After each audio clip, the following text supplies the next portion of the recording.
Okay, so trigonometry. All right, from level 3, we know that level 3 and 2 as well, sine theta is equals to y over r, cos theta is equals to x over r, and tan theta is equals to y over x. Then we also know about the quotient identity, which tells us that sine theta divided by cos theta is equals to tan theta. And then we also know that sine squared theta plus cos squared theta is equals to 1. So from there, there's also other identities. Okay, so how did we derive this? So this is just for you to be able to remember all the identities, okay? So we know that x squared plus y squared is equals to r squared, right? So now if I was to divide by r squared, okay, by r squared, and here divide by r squared, then I'm going to get sine squared theta, because this is x over y over r squared, okay, and cos squared, which is x over r, both of them squared, is equals to 1. Now, if I was to divide x squared by x squared, okay, plus y squared over x squared is equals to r squared over x squared, okay? So what is that identity? So this one is 1 plus tan squared theta, okay, which is equals to the reciprocal of cos, because cos is x over r. Now we have r over x. So then this tells me that this is sec squared theta. Right? Then lastly, if I was to divide by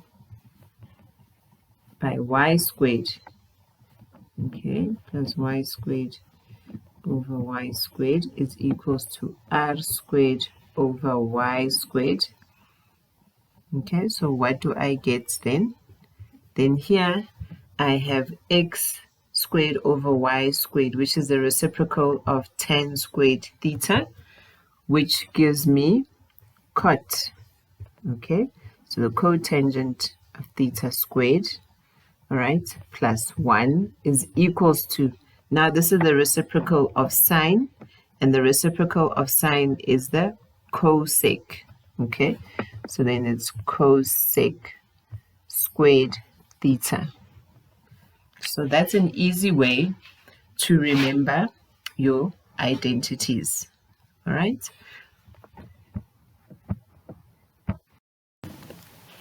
Now introducing the concept of compound angles.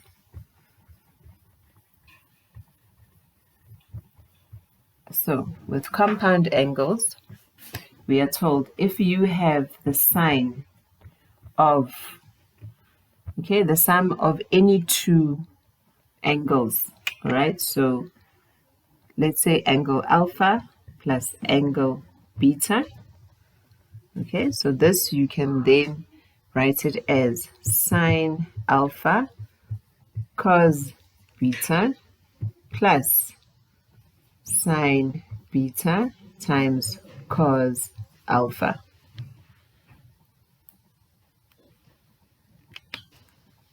Okay, and also if there is sine alpha minus beta, then this stays the same, but the sign just changes, so it's a minus there. So let's say, for instance, an example would be, let's say you have sine of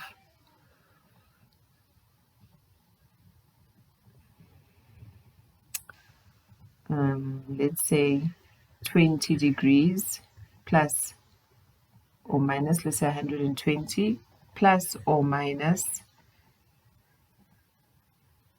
45 degrees. Okay, so this then you can write it as sine 120 degrees cos 45 degrees plus or minus sine 45 degrees times cos of 120 degrees. So that would be the example there.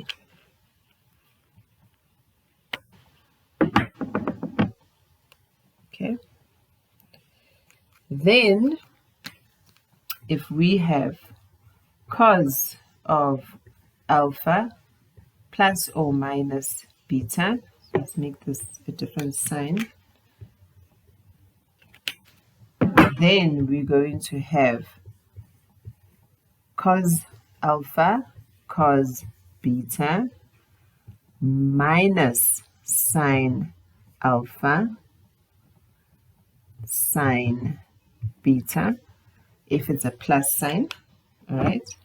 And if it's a minus sign, then on this side, this becomes a plus sign. Okay, so let's use the same example here where we have cos of 120 degrees plus or minus 45 degrees. So this then is cos 120 degrees cos 45 degrees, okay, minus and plus sine 120 degrees times sine 45 degrees. So that's what it means. Okay, so note the two.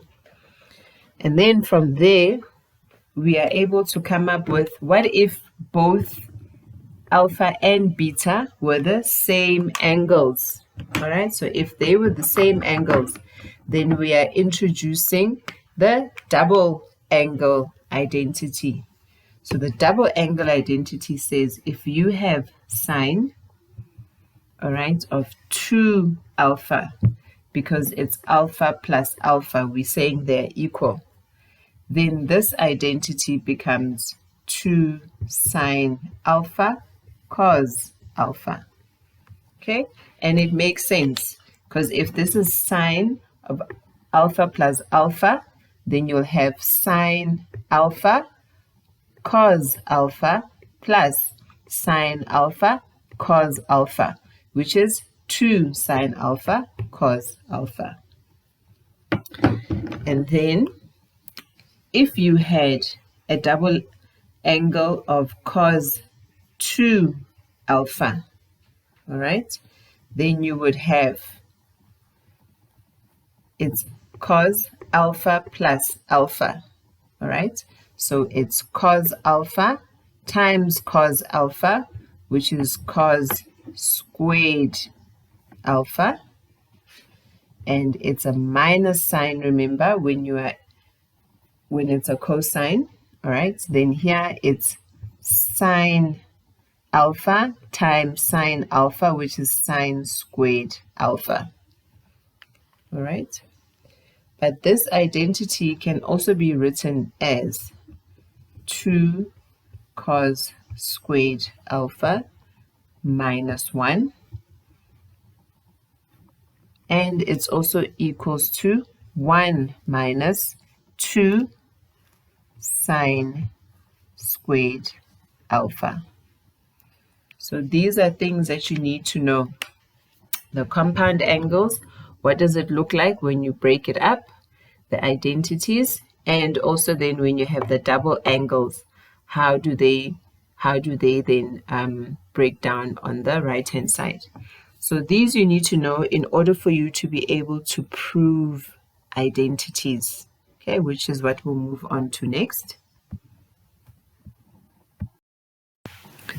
Before we go on to proving identities, we also then need to be able to apply our special angles. So the special angles are where theta is 30 degrees, where it's 45 degrees, and where it's 60 degrees. Okay, and here you need to know this is my x value, this is my y value, that's my r. Here again, that's the r, that's the x value, the y value, x value, y value, and my r. So that if I ever get asked a question where I must solve without using a calculator, I need to be able to break down my angles so that I have special angles. Okay, so let's do one example.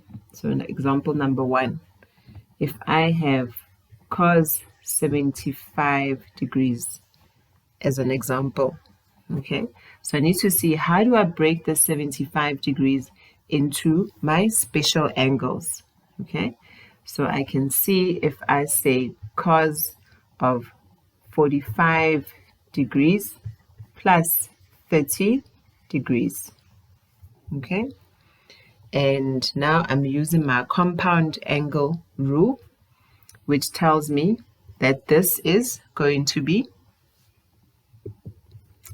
cos 45 degrees times cos 30 degrees minus sine 45 degrees sine 30 degrees. Okay, so once I have that, then I look to my special angles and fill in the values. So we know cos 45, it's x over r, so it's root 2 over 2, okay, multiplied by cos 30, which is root 3 over 2, okay, minus sine 45, it's y over r, so it's root 2 over 2 times sine 30, which is 1 over 2. Okay, so then this works out to be root 2, okay, so let's do it, root 2 times root 3 over 4 minus root 2 over 4, okay, so this tells me then this is root 2 times root 3 minus 1, I took out root 2 as a common factor, all over 4. So it said without using a calculator, so this is where I'm going to end with my answer. Okay, now let's try on a different one, another example. So let's say we were given sine 105 degrees. Okay, so sine 105 degrees, you can write it as the sum of 60 degrees plus 45 degrees. Okay, and if I then apply my compound angles, then I know it's sine 60 degrees cos 45 degrees, okay, plus sine 45 degrees times cos 60 degrees. Okay, so if I find my ratios, sine 60, it's root 3 over 2, okay, cos 45 is root 2 over 2, okay, plus root 2 over 2 of sine 45, and cos 60 is actually then 1 over 2. And surprisingly enough, okay, I thought here my ratios here are the same as that. The only difference is the negative sign. Okay, so then I get root 2 times root 3. Oopsie, you can't see there. All right, So then I get root 3 over root 3 times root 2 over 4 plus root 2 over 4. So my final answer would be, again, I take out root 2, so I have root 3 plus 1 all over 4.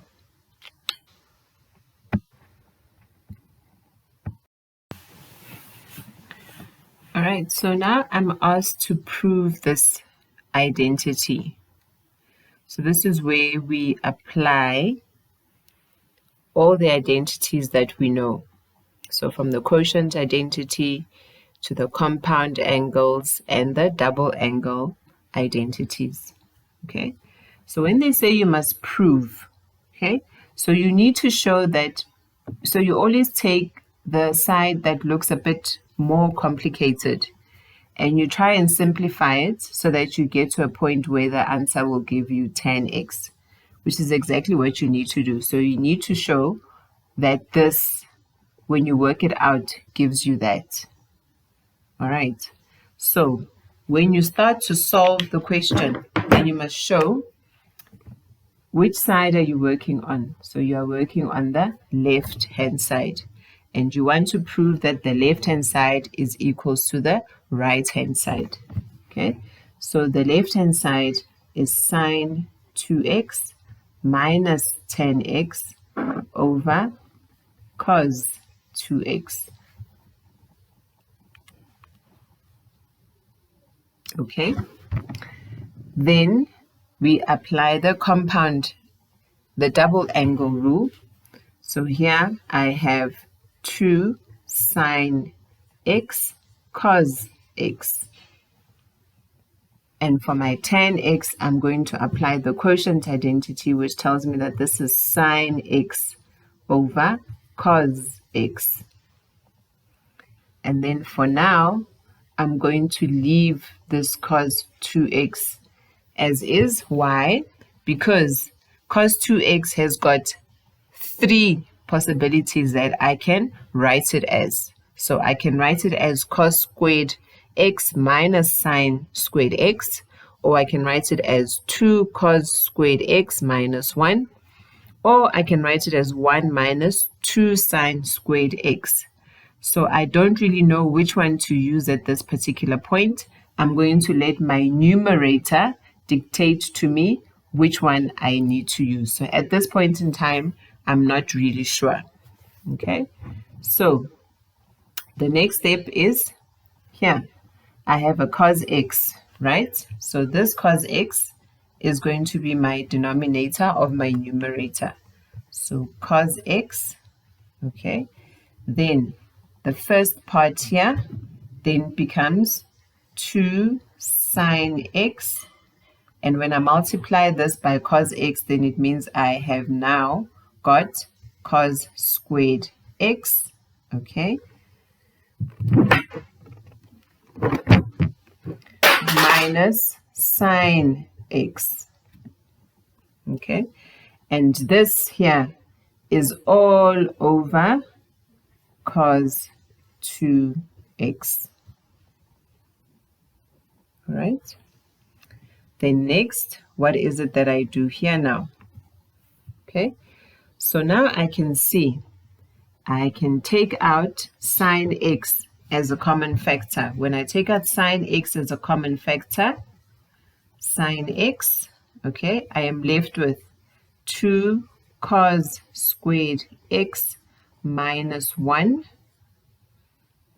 all right, still over cos x.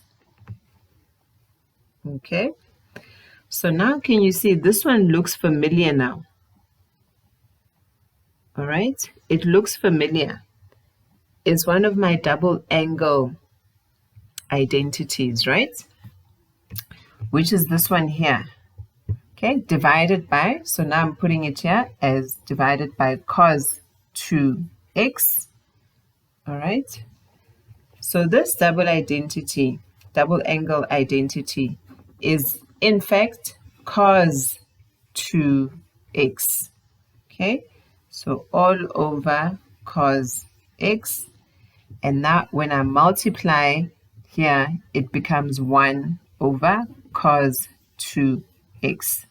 So now I can cross multiply. And when I cross multiply, what happens? Okay, so the cos 2x, they cancel each other out.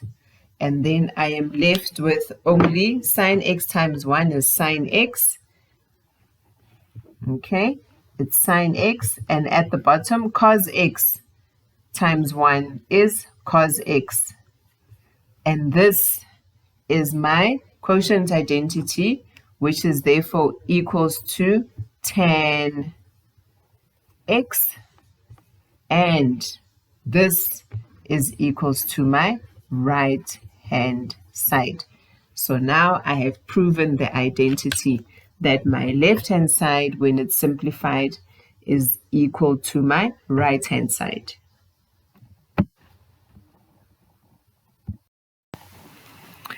Say you were given this, all right, and you were told that you must solve for theta, and theta lies between 0 degrees and 360 degrees, all right? So how do you go about solving for this? We divide by 2, so tan 3 theta is equals to 6,821 divided by 2, okay? And this is equals to 3,4105. Okay. So now, then we have 3 theta is equals to the arctan of 3,4105. All right. And this then tells us that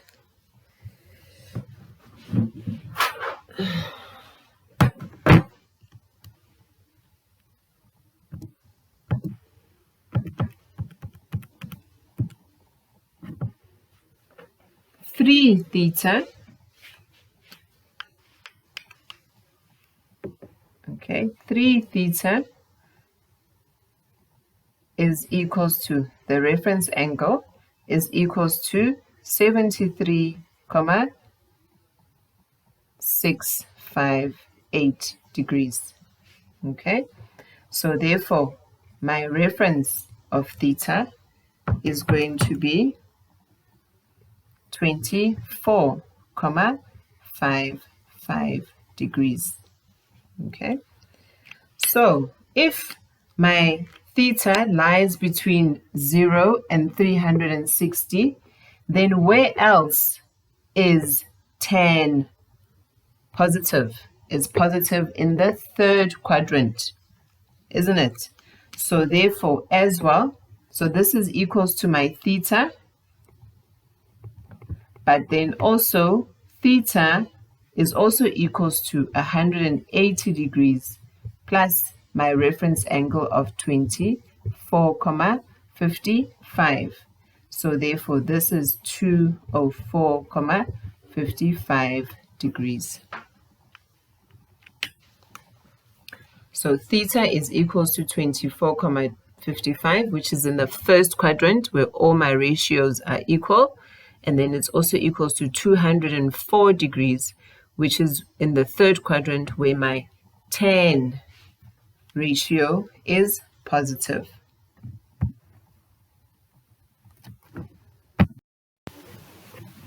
Sometimes you can get an equation like that. Okay, so sine x times cos x plus cos x is equals to 0. So here you also apply the same rules as you would. So if this was, for example, a, which is my sine x, times b, which is my cos x, plus b is equals to 0. Okay, so what would you do? You would take out b as a common factor, right? And then you would say a plus 1 is equals to 0. So then you would say b is equals to 0 or a is equals to minus 1. So we are following the same principle, except now we are working with our ratios. Okay, so let's write this out and then do it properly. So my common factor here is cos x. So when I take out cos x, I have sine x plus 1 is equals to 0. So this tells me cos x is equals to 0, or sine x plus 1 is equals to 0. Okay, so again, my theta lies between 0, okay, my angle, whether it's x or theta, lies between 0 degrees and 360 degrees. Okay, so cos x is equals to 0. So it's up to you. You can draw the cos graph. When you draw the cos graph, you are able to tell which values, because the cos graph, okay, goes something like this. Okay, so if you were to draw it, we know that this is 1 and this here is minus 1, so that's 90 degrees. That's 180 degrees. That's 270 degrees. And that's 360 degrees. Okay, so that's what we know. So for which values is my cos graph equals to 0? So my cos graph is equals to 0, y is equals to 0, at x is equals to 90 degrees, and at x is equals to 270. So therefore my solution would be x is equals to 90 degrees, or x is equals to 270 degrees. All right. And then here we have then that sine x is equals to minus 1. And if I was to draw my sine graph, so my sine graph starts at 0 and it goes down and it goes that way. Okay. So let's draw it quickly. So this is at 90 degrees. So this is minus 1 and 1. 90 degrees, 180, 270, and 360 degrees. Okay, so where is it that my graph sine x is equals to minus 1? It's when x is equals to 270 degrees. So these are my two solutions for this problem. Alternatively, you can then say, or you can use the method where you find your reference angle. So you would say x is equals to the arc cos of 0. Okay, so from here to there, and then it would tell you that x, all right, is equals to 90 degrees.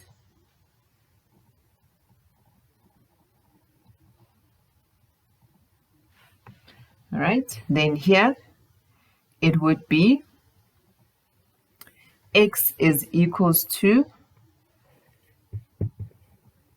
the arc sine of, okay, minus 1. And it will tell you that your reference here is going to be minus 90 degrees.